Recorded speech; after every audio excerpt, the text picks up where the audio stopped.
Je m'appelle Céline et je travaille ici au gîte Auberge Jacques Brel à Bruxelles. Une auberge de jeunesse, c'est un lieu de tourisme social. Donc ici, on héberge des individuels et des groupes qui viennent visiter Bruxelles. Les auberges de jeunesse, c'est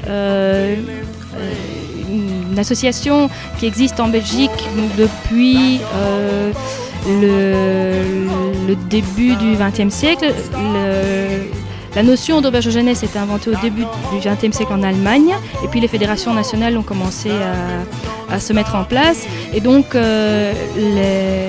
l'objectif des auberges de jeunesse est de permettre aux jeunes de voyager, de se rencontrer. Donc il y a une mission d'éducation et d'ouverture. On essaye aussi d'assurer donc l'accès pour tous aux auberges de jeunesse. Et voilà, c'est ça le projet ici. Alors pour loger en auberge de jeunesse, il faut être membre d'une fédération, qu'elle soit belge ou étrangère. On fait partie d'un réseau international. Et le logement ici, donc on a différents types de chambres, de 2 à 8 lits. Et les gens qui viennent chez nous louent le plus souvent un lit et pas une chambre. Donc ils partagent des chambres. Dans toutes nos chambres, il y a des douches, lavabo, des lits bien sûr, et petit mobilier, tables, chaises, etc. Donc pour les personnes qui arrivent sans avoir une carte d'adhésion, il est possible pour les résidents belges d'en faire une sur place, et pour les résidents étrangers, on a un système de carte à timbre qui leur permet, au bout de plusieurs nuitées, de devenir membre de la Fédération internationale. Notre fédération compte 10 auberges, 2 à Bruxelles, 8 en Wallonie.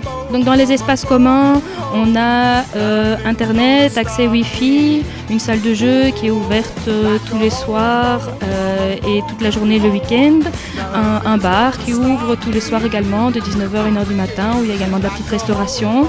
On a une cuisine aussi pour les voyageurs qui souhaitent se préparer quelque chose, il y a une cuisine à leur disposition. Ici au Brel, on organise régulièrement des concerts, des expositions. Quand on a des concerts ou des activités, c'est accompagné souvent d'un barbecue. On a la chance d'avoir une belle cour avec sa fontaine, on en profite.